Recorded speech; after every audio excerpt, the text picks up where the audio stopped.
One thing though that this knight did do by taking the d5 pawn, yes, he's up 2 pawns, but now this diagonal is open for my bishop. I executed a perfect attack, probably. This is round 1 of the Frederick Showdown in Frederick, Maryland.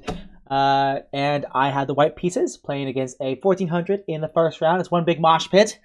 And with that being said, let's hop right into it. So I stick with e4, and my opponent played e5. And we get into an Italian game. So we're both developing pieces like normal people. He plays bishop c5. And against this, I like to play c3 and have the knight of 6 d4. So instead of castling, instead of developing my other pieces, I tried to gain as much space in the center as possible.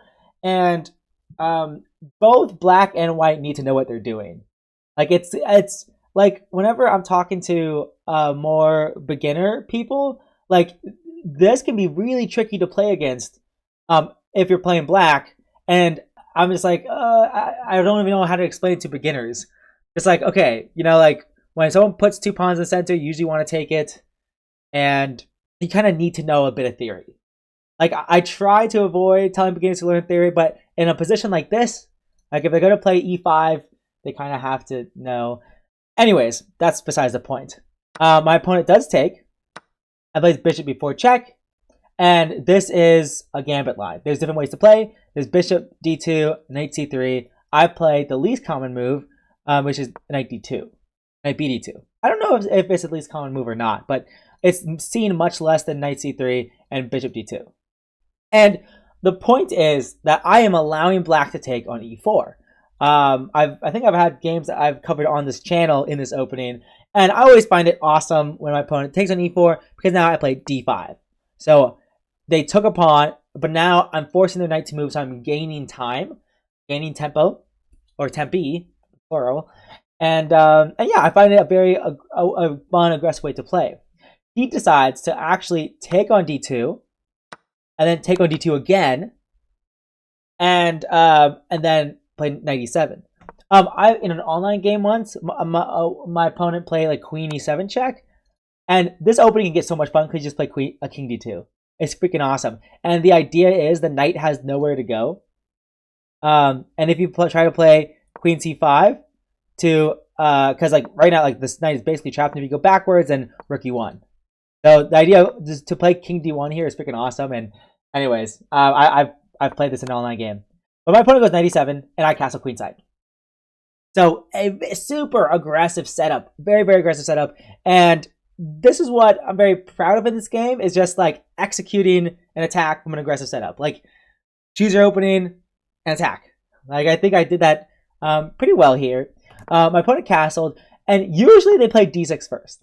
Like usually d6 is played, and I actually, after he castled, I actually really debated on if I should play d6 myself.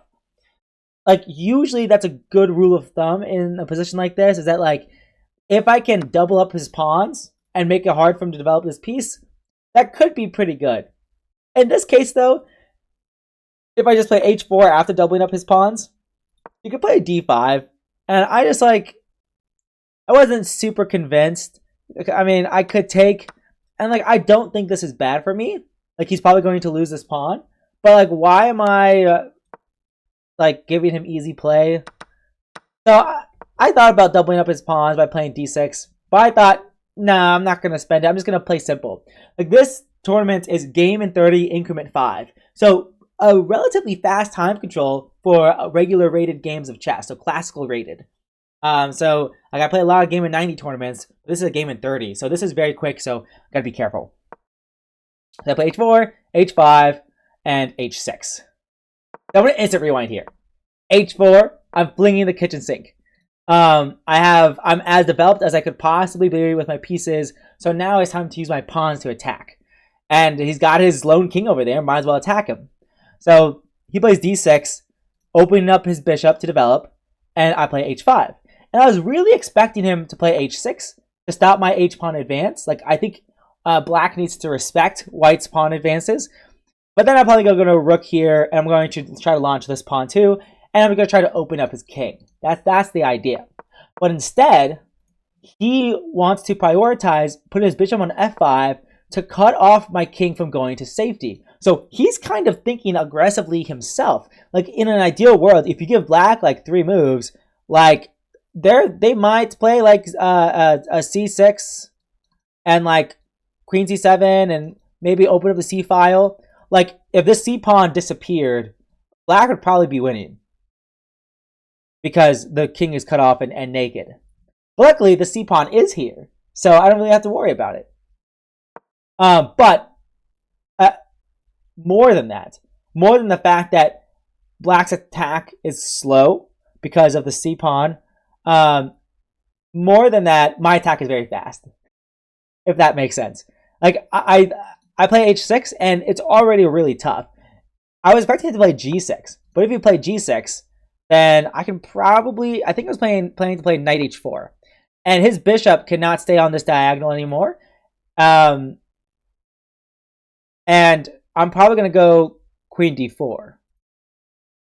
I could go queen d4 now and force f6 because I'm threatening checkmate on g7, but I just wasn't 100% sure. But I thought he would play g6 because I didn't know what else he could do. And I probably would have played knight h4 and maybe g5. Like, for example, actually, wait, I have g4 now. I have this move now because if he takes, I have el tenedor. A fork. I have a fork. I'm threatening checkmate and threatening the bishop. So, actually, that's a really nice idea. I probably would have played it in the game. Not 100% sure, though. And then after bishop f6, I could play f6 maybe. And now queen d4. If he plays f6, I can just take and make the knight move, and then life is good. Yeah, this might be the way to play. Okay. So I play h6. He does not play g6. He plays bishop g6.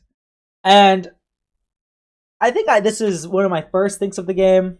Let me see here. I was still moving relatively quickly. I wanted to play pretty confidently. So I have after h6, I had 27 minutes on the clock. So I was moving pretty quick. But yeah, so I played queen h6. Like these are kind of like automatic moves. But you do have to consider what happens if he can play knight f5. Like right now, another benefit of bishop g6 is that it opens up the f5 square for the knight, and maybe he can get his queen in to help attack and defend.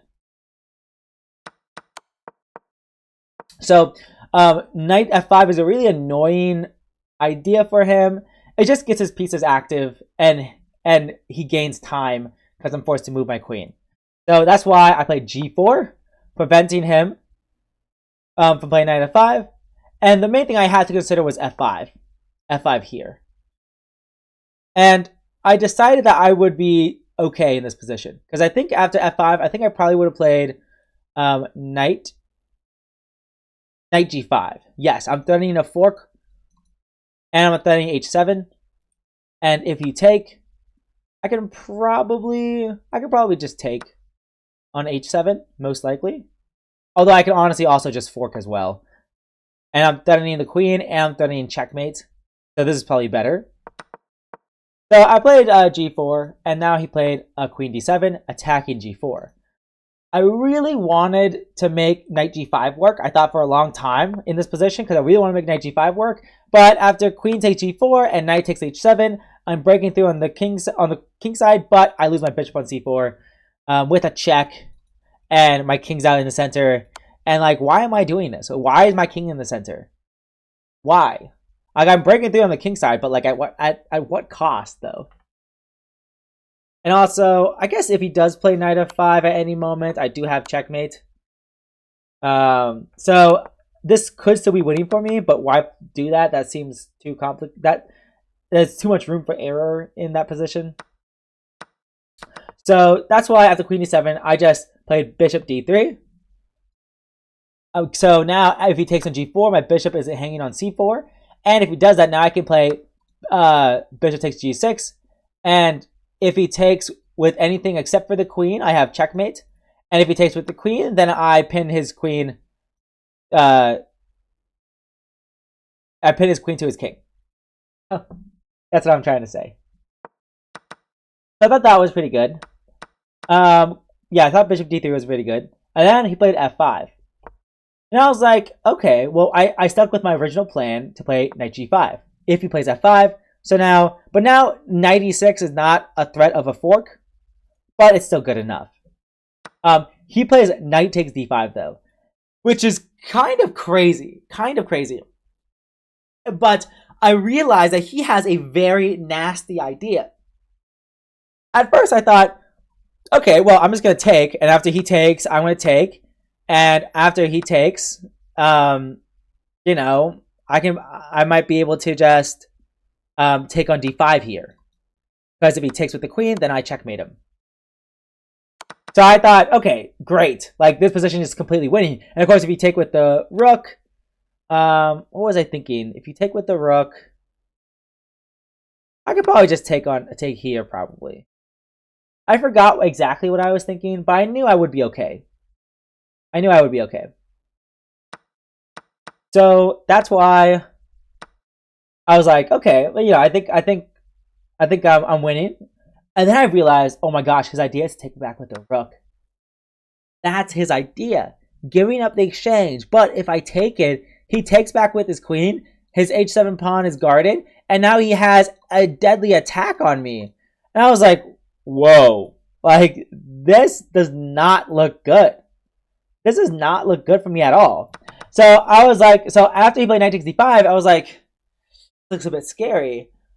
But I knew this definitely had to be winning for me. But I just had to be precise. And I figured out the best way to proceed, I think.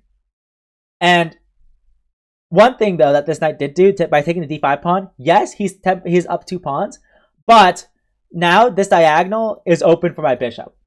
That's one thing to keep in mind. So definitely very risky, but he is trying to get his pieces in to attack me. So I like how he's playing very actively, or trying to play actively. He seems very optimistic about his positions, from what I see. Like even bishop f5 earlier in the game to cut off my king. That's very ambitious of him. Very ambitious of him. Like I see, he's definitely going to be a good player. Like he's very young. He's maybe 11 years old, maybe 10. I don't know. He's very young. So he definitely seems very ambitious with his play. So I really respect it. Anyways, so I do end up taking on f5 with an awesome tactic, because after rook takes, I play knight takes h7, which blunders a piece because he can take, and if I take, he takes, I take, the king takes, and he's up a rook. But thing is, I take this rook with check, and after the king moves, I take this. Oh, whoops! I take the knight, and I'm up a piece. So that's the crazy part, because like really, this rook is defended by the queen and the bishop. But if I trade off the queen and bishop, whoopsies! If I trade off the queen and bishop, then it's protected by nothing. Which with the check. So I thought that, I was like, wow. And this is what I played. I played knight takes h7, so it was a really good resource. A really good resource. And he plays knight f4. But, like I said, this diagonal is open. But you may be thinking, oh wait, well d5. He has 1, 2, 3 defenders, and I have only 1, 2 attackers. But I just take it. Because if he takes with a knight, then now the knight was guarding the bishop. Because after I took the pawn on h7, the bishop is completely undefended. So that's why I played knight f4 to attack my bishop, but also defend his own bishop. So if he takes with a knight, he loses the bishop, and it's actually just almost checkmate here. Which is, yeah, pretty nuts. So he loses the bishop, and then we lose the game. And if he takes with the rook, well, now knight f6 check. So the rook was guarding the f6 square, but now if it takes, if it takes, then he loses his queen, and his bishop too, actually. So, and his knight or his rook. I don't know. He's gonna lose something. He's gonna lose a bunch of material. So he ends up taking with the queen. So he's trying to defend, but I just take. And go knight f6. I take his rook and count the material. He has a knight and a bishop for a queen. So this isn't going to be the easiest conversion in the world, but I think I actually do a really great job. I play rook g1 to make him commit If he moves his bishop, that's great. My rook and queen get in, and actually it's just checkmate. If he moves his rook, well, I got his rook to commit to g8, and now I can probably go. I don't know what I would have played actually. Maybe queen d2. Maybe queen h4. Not 100% sure what I would have played. But he ends up committing his knight to e7. And I'm trying to figure out a way to configure an attack here. By this point, I have about 6 minutes or 5 minutes, and he has like about 7 minutes. So a lot has happened in this game. I am playing queen f4 check, just tickling his king, asking where it's going to go. And knight e7 is also a really nice trap. So he plays knight e7 with the idea that after queen f4 check, I can't take on c7 because of rook c8 defended by the knight, pinning the queen to the king. So this man was coming up with tricks. It was actually really, like, kudos to him. But I do give him another check, but I'm not repeating moves. It's not a draw. I play queen e5 check. So I repeated once, then played queen e5, and then after king f7, now I play rook g3. And if he had played a move, like let's say like c6, for example, what I'm probably going to do, probably just going to check him, forcing his king to commit. He doesn't have many options, actually. And then pin for the win. That actually happens very similar in the game, because he goes rook g8, and I check him, and probably the only thing he can do is just move his knight to guard the check, and then now it's queen versus rook, which is definitely winning for me. But he goes here instead, king e8 instead, and I pin, and he has to give up his rook. He blocks, and then I go back, and he resigns. So I think I did a good job of converting this. Like, and I mean, it wasn't particularly hard, but not falling for any last minute tricks or anything. I think I did a good job of converting the two pieces for the queen. And overall, this game was very smooth. If I had to describe it, it was very, very, very smooth. Like h6, and I feel like I just played all the best moves here. Bishop d3, I thought was very accurate, and then figuring out that knight takes h7 was the best move. Like, I think I was very sharp this game. If I had to describe this game in 2 words, it'd be smooth and sharp. So I'm very proud of myself in that sense. But yeah, that was the game. I think I demonstrated a smooth and aggressive attack. I don't know, something like that. Anyways, it's been a long day. I will hit the game review and see you guys in the next one. Okay, I have to give my reaction to this. Bishop takes d5 is a blunder, because after rook takes, knight f6, king f7, knight here.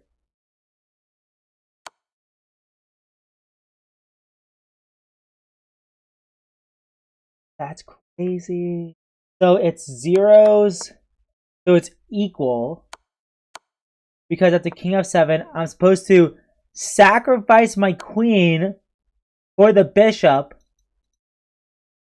And after knight takes, now after the knight takes, it's equal material. It's 3 pawns and a knight and a rook versus 3 pawns and a knight and a rook.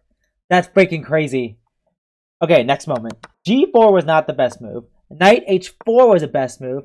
But I don't understand. After knight f5, I'm supposed to take on f5. I play a rook d3. Or bishop d3. So that was the cleaner way to play. No need for this g4 nonsense. Okay. I mean, it's still winning after g4, but apparently it's more winning if you just play knight h4 to threaten taking on g6. Alright, that's everything. I'll see you guys in the next one. Peace.